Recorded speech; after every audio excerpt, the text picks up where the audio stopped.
बिस्मिल्लाहिर्रहमानिर्रहीम। लाखों करोड़ों दुरूदो सलाम मोहम्मद मुस्तफ़ा सल्लल्लाहु अलैहि वसल्लम और आले मोहम्मद पर। मैं हूं उमर दराज गोंदल। इमरान खान उम्मीदवार नामजद करते हैं, ऐलान करते हैं और इधर से लेके उधर तक जो है वो थरथली मच जाती है और खौफ शुरू हो जाता है। इमरान खान ने इससे पहले आपने देखा होगा सिर्फ वजीर आला खैबर पख्तूनख्वा अली अमीन गंडापुर का नाम दिया, उनके वारंट गिरफ्तारी जारी होना शुरू हो गए हैं, पैगामात पहुंचाए जा रहे हैं कि आप अली अमीन गंडापुर को ना लेके आए। अब कहा जा रहा नहीं लड़ाई में भाई इमरान खान लड़ाई कब कर रहा है? ये लड़ाई जाहिर है इमरान खान की तो नहीं है। इमरान खान तो वोट के ऊपर यकीन रखने वाला आदमी है, वो तो सियासी आदमी की तो कभी भी लड़ाई नहीं होती। अब कामरान खान जैसे ट्वीट लोग कर रहे हैं कि प्लीज इमरान खान से कहें कि ये मौखर कर दें, लेकिन बजाय इसके कि इमरान खान उसको मौखर करते, अगली खबर सुन लीजिए। और अगली खबर क्या है? अगली खबर वजीर आजम के उम्मीदवार का पाकिस्तान तहरीक इंसाफ ने ऐलान कर दिया है। खैबर पख्तूनख्वा के हवाले से कुछ ऐलानात किए गए, लेकिन उससे बड़ी खबर क्या? उससे बड़ी खबर उन लोगों के लिए है जो कहते थे कि तहरीक इंसाफ खत्म शुद, इमरान खान खत्म शुद। उनको ये खबर हो कि आज पाकिस्तान की सियासत के बड़े फैसले अडयाला जेल से हो रहे हैं और अडयाला जेल जो है वो पाकिस्तान के अंदर तवज्जो का मरकज है। और इससे ज्यादा बड़ी खबर यह है कि पाकिस्तान के लोगों को शायद पहली बार एहसास हुआ होगा कि उनके वोट की पर्ची की कितनी अहमियत है और उनका वोट कितनी अहमियत रखता है कि जिस शख्स के खिलाफ पूरा निजाम था उन्होंने उसके हक में वोट किया और आज निजाम जो है वो जरा ठंडा पड़ा है और वो शख्स पाकिस्तान के अंदर फैसले कर रहा है। खबर यह है कि असद कैसर जो है वो और बैरिस्टर सैफ गए थे अडयाला जेल में, इमरान खान से मुलाकात की और मुलाकात करने के बाद उन्होंने बाकायदा इमरान खान के जो फैसले हैं वो सुनाना शुरू किए। पहली बात यह है कि इस हवाले से बताया यह गया है कि पाकिस्तान तहरीक इंसाफ मुल्क भर में एहतजाज की जो कॉल है वो देने जा रही है और आज शाम तक पाकिस्तान तहरीक इंसाफ मुल्क भर में रैलियों और एहतजाज की कॉल देगी। पूरे मुल्क में एहतजाज होगा और असद कैसर के मुताबिक ये इलेक्शन पाकिस्तान की बदतरीन इलेक्शन थी और इस सिलसिले में जो एहतजाज करना है वो उनका हक है। और इस सिलसिले में जो ऐलान इमरान खान करेंगे वो तो करेंगे ही करेंगे। अब से थोड़ी देर पहले हमाद अजहर ने ट्वीट करके बताया है कि अहम ऐलान, पंजाब के तमाम उम्मीदवारान और कारकुनान पुरअमन एहतजाज की हंगामी बुनियादों पर तैयारी शुरू कर दें। तैयारी हर वार्ड और यूनियन काउंसिल की सतह पे होगी। हर वार्ड और यूनियन काउंसिल से जुलूस निकलेंगे। एहतजाज के दिन और मकाम का किसी भी वक्त शॉर्ट नोटिस पे ऐलान होगा। अवाम को अपने चोरी किए हुए पब्लिक मैंडेट के लिए अवाम की कॉल पर निकलने के लिए तैयार रखें। एक सूरत हाल यह है और दूसरी सूरत हाल यह है कि पाकिस्तान तहरीक इंसाफ ने एक और बड़ा फैसला किया है और वह बड़ा फैसला यह है कि असद कैसर साहब के मुताबिक सियासी जमातों से मुलाकात के लिए इमरान खान ने उनको मैंडेट दिया है और उनके मुताबिक बच्चा बच्चा जानता है कि उनका मैंडेट चोरी हुआ है और धांधली के खिलाफ पुरअमन एहतजाज किया जाएगा। लेकिन जो सबसे बड़ी खबर है जो आपको शायद यकीन भी ना आए, ये पाकिस्तान की सियासत के अंदर इमरान खान ने पाकिस्तान तहरीक इंसाफ को फजलुर रहमान से भी बात करने की इजाजत दे दी है। अब आप कहेंगे क्या हुकूमत बनाने के लिए? फिलहाल धांधली के खिलाफ जो जमातें एहतजाज कर रही हैं उसके साथ पाकिस्तान तहरीक इंसाफ बातचीत करने जा रही है, क्योंकि लग ही रहा है कि मुल्क के अंदर एक कौमी तहरीक एहतजाज की शुरू होने वाली है और उसमें अवामी नेशनल पार्टी से बात की जाएगी, जमात इस्लामी से बात की जाएगी, फजलुर रहमान से बात की जाएगी और बलूचिस्तान के अंदर जो कौम परस्त जमातें हैं उनके साथ बातचीत की जाएगी। और एक खबर और दे देता हूं, खबर यह मिली है कि पाकिस्तान पीपल्स पार्टी और तहरीक इंसाफ में बैकडोर राब्ते हुए हैं।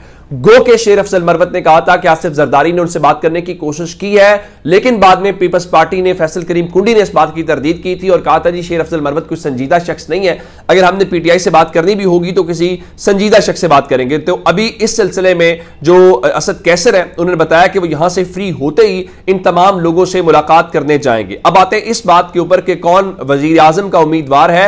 अब ज़ाहिर कल फजलुर रहमान ने भी इस हवाले से कहा था कि तहरीक इंसाफ के साथ बातचीत हो सकती है, तो अब दोनों जानिब से कहा जा रहा है इस जो मुश्तरका मसला है वो धांधली का है और इंतखाबात का है, तो इसलिए लगता यह है कि शायद कोई कौमी तहरीक की तरफ बातें जाएं। अच्छा, अब आते हैं कि वजीर आजम के उम्मीदवार कौन होंगे। तो पाकिस्तान तहरीक इंसाफ के चेयरमैन इमरान खान ने वजीर आजम के उम्मीदवार का ऐलान कर दिया है और उनका ताल्लुक भी खैबर पख्तूनख्वा से है। एबटाबाद आप जानते हैं कि उमर अयूब जो इस वक्त पार्टी के जनरल सेक्रेटरी भी हैं, उनको पाकिस्तान तहरीक इंसाफ ने वजीर आजम के उम्मीदवार के ऊपर नॉमिनेट किया है। अब देखना यह है कि पाकिस्तान तहरीक इंसाफ वजीर आजम मुंतखब करवा पाती या कि नहीं करवा पाती।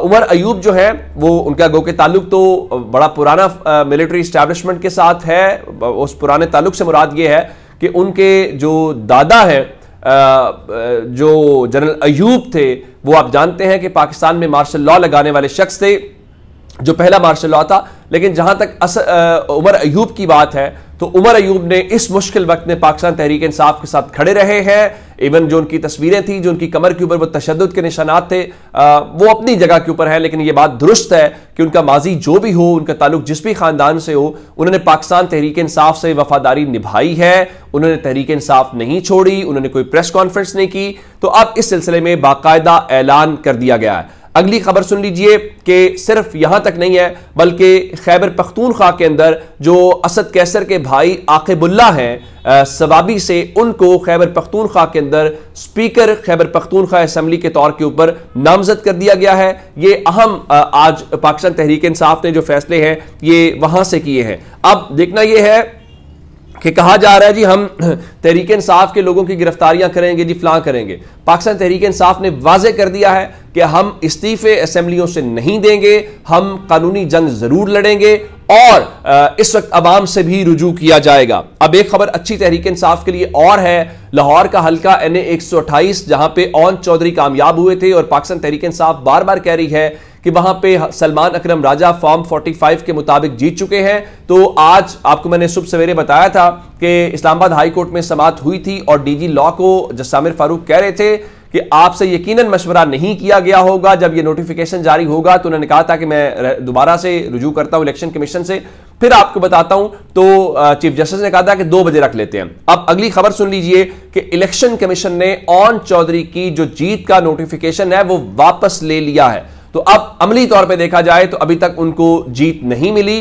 तो DG लॉ ने इस्लामाबाद हाई कोर्ट को आगाह कर दिया है और ये एक बड़ी खबर है और ये बड़ा ब्रेक थ्रू है इस मौजूदा सूरत हाल में कि अगर पाकिस्तान तहरीक इंसाफ को ये सीट मिलती है तो वसीम कादर जो मुस्लिम लीग नून ने तोड़े हैं उसका बदला भी हो जाएगा। और ओवरऑल एक बार फिर इस इलेक्शन के ऊपर जो सवाल उठे हैं पूरे मुल्क के अंदर, वो अपनी जगह के ऊपर होंगे। और पाकिस्तान तहरीक इंसाफ का आप अंदाजा करें कि उनको लेके जो किया जा रहा है, मिसाल के तौर के ऊपर मुस्लिम लीग नून क्या कह रही है, वो कह रहे हैं जी इमरान खान ने अली अमीन गंडापुर को वजीर आला खैबर पख्तूनख्वा नामजद के रियासत मुखालिफ एजेंडा अपना लिया है। अली अमीन वजीर आला बने तो खैबर पख्तूनख्वा में बलूचिस्तान जैसे हालात पैदा हो जाएंगे। तहरीक इंसाफ खैबर पख्तूनख्वा को तोड़ा बोरा बनाने की कोशिश कर रही है। ये नून लीग के तर्जुमान है इख्तियार वली, उनकी बात है। देखिए अगर तो अली अमीन गंडापुर जो है वो रियासत मुखालिफ है तो उनके लोगों ने उनको कैसे मुंतखब कर लिया, ये बड़ा बुनियादी सवाल है जिसका जवाब मिलना चाहिए। लेकिन जाहिर है इस हवाले से वो जवाब नहीं मिल सकता। अच्छा, अब पीपल्स पार्टी जो है वो तो अपनी जगह के ऊपर कह रही है कि हम तहरीक इंसाफ से बात करना चाहते थे और JUI ने भी कहा, राशिद सोमरो कह रहे थे। लेकिन आप हैरान होंगे कि मुस्लिम लीग नून के कैंप में हमें अभी से हलचल दिखाई दे रही है। और वो हलचल क्या है, वो कहते हैं जी अगर पीपल्स पार्टी काबीना में वजारतें ना ले तो इसका मतलब यह है कि किसी भी वक्त वो हुकूमत गिरा सकेगी, तो हमें इसके ऊपर गारंटी लेनी चाहिए और ये सारी बातें हैं। लेकिन मैं आपको बताना ये चाहता हूं कि इस वक्त सबसे बड़ी डेवलपमेंट क्या है। सबसे बड़ी डेवलपमेंट ये है कि कल चीफ सेक्रेटरी पंजाब जो थे, यानी एक जानिब आप खैबर पख्तूनख्वा के वजीर आला को लेकर प्रोपेगेंडा कर रहे हैं उनके बारे में, लेकिन ये बहुत बड़ी खबर आपको देने वाला हूं। खबर यह है कि कल चीफ सेक्रेटरी पंजाब जो है वो गए जाती उमरा और उन्होंने मरियम नवाज को ब्रीफिंग दी। और आज IG पंजाब वो जाती उमरा गए हैं, मरियम नवाज को अमन अमान के ऊपर ब्रीफिंग दी गई है और उनसे हट के 10 मुख्तलिफ महकमों के जो सेक्रेटरीज हैं वो गए हैं, उनको बताया गया जी डेवलपमेंट के क्या प्रोजेक्ट्स चल रहे हैं, सूबे की क्या सूरत हाल है। यानी खैबर पख्तूनख्वा में तहरीक इंसाफ के वजीर आला को आप गिरफ्तार करना चाहते हैं, लेकिन पंजाब की जो वजीर आला हैं जिन्होंने अभी मुंतखब भी नहीं हुई, नामजद है, उनको पंजाब की ब्यूरोक्रेसी ने बाकायदा रिपोर्ट करना भी शुरू कर दिया और ब्रीफिंग्स देना भी शुरू कर दी है। इससे आप लगाइए कि हमारे जो बाबू हैं जो CSS करके आते हैं, मुकाबले का इम्तिहान दे के आते हैं, उनकी आप बातें सुनेंगे तो सारी बातें सुनाएंगे, लेकिन आ जाके इनकी कुल हैसियत या औकात जो है वो एक अच्छी पोस्टिंग होती है। अब ये क्यों सारे जाती उमरा जा रहे हैं? सिर्फ अगले सेटअप में कि मरियम नवाज हमें इन ओहदों से ना हटाएं और मरियम नवाज के दौर में हमारी नौकरी पक्की लगे रहे, इतनी सी सारी हैसियत है। लेकिन तहरीक इंसाफ के वक्त इनको ना आइन याद होता है, ना कानून याद होता है, और उस वक्त और आप किसी भी अफसर से मिलेंगे वो आपको ऐसे भाषण देगा, ऐसी पढ़ी लिखी बातें करेगा, लेकिन आज जाके इतनी सी बात है जो मैंने आपके सामने रखी है और वहां पे अब इनकी दौड़ें जाती उम्रा की तरफ लगे। अब आते हैं सदर पाकिस्तान वाले मामले के अंदर। सदर से मुतल्लिक इस वक्त मुख्तलिफ हुकूमतें बातें आ रही हैं। उसमें क्या है कि क्या सदर जाते जाते कोई काम करना चाहते हैं, सदर के पास चंद दिन रह गए हैं। और उसमें कल मैंने आपको खबर दी थी कि बाबर आवान कह रहे हैं कि सदर इमरान खान की सजा मुअत्तल कर सकते हैं। एक बात हो गई। दूसरा, उनको कहा गया चीफ जस्टिस को खत लिखे और आप उन्हें कहें कि धांधली के हवाले से तहकीकात करें। लेकिन अब से थोड़ी देर पहले सदर ने जाते जाते जो बड़ा कदम उठाया कि बिल आखिर अगर कुछ नहीं तो बोलना तो शुरू कर दिया। आज सदर पाकिस्तान ने सहाफ़ियों से ऐवान सदर में गैर रस्मी गुफ्तगू की है और उस गैर रस्मी गुफ्तगू के अंदर जो सदर ने कहा है वो यकीनी तौर पे बहुत सारे लोगों के लिए परेशानी का बायस होगा। सदर ने कहा कि मेरा एहतसाब से एतमाद और उम्मीद खत्म हो चुकी है। फिर कहा कि आज पूरा मुल्क इंतखाबी नताइज पर सवालात उठा रहा है। अगर एलीट का कब्जा सियासत पर होगा तो मुल्क आगे नहीं बढ़ सकता। उनके मुताबिक मुल्क को मुत्तहिद करने की जरूरत है। इत्तेहाद के बगैर कुछ मुमकिन नहीं है। अगर इत्तेहाद नहीं होगा तो बैरूनी सरमायाकारी नहीं आएगी। अच्छा, उसके बाद उन्होंने ये कहा कि अगर आज इलेक्ट्रॉनिक वोटिंग मशीन होती तो ये मसाइल ना होते। ओवरसीज पाकिस्तानियों को वोट का हक दिलाना और ईवीएम मेरे दिल के बहुत करीब थे और ओवरसीज को वोट का हक दिलाने की बहुत कोशिश की। उनके मुताबिक ये साइंस का जमाना है और नौजवान आइडियाज के कारखाने, हर पाकिस्तान को मसाइल का हल मालूम है, लेकिन पाकिस्तान में इस वक्त लीडरशिप की कमी है। उनके मुताबिक गरीबों के 2.5 करोड़ बच्चे स्कूलों से बाहर हैं और उनके मुताबिक जब कौमें भटकती हैं तो क़यादत को सामने आकर कौम की रहनुमाई करनी चाहिए।